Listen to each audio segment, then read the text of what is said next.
দেখেন ভাই দর্শক, এটা হলো আমাদের ময়মনসিংহ ব্রিজ। আমি বর্তমানে গুলচক্করে দাঁড়াই আছি। দেখেন ময়মনসিংহ কত ফাঁকা।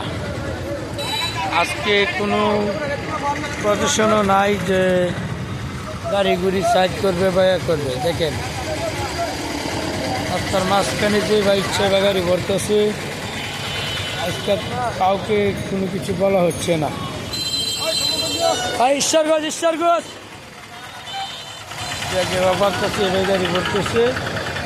আজকে কেউ বলে নাই এবার সাইড কর এই সেই, বুঝছেন। আজকে আমরা যারা ড্রাইভারের রিল্যাক্স কোনো কিছু আছে, আমরা রিল্যাক্সে চলতেছি। ঈশ্বরগঞ্জ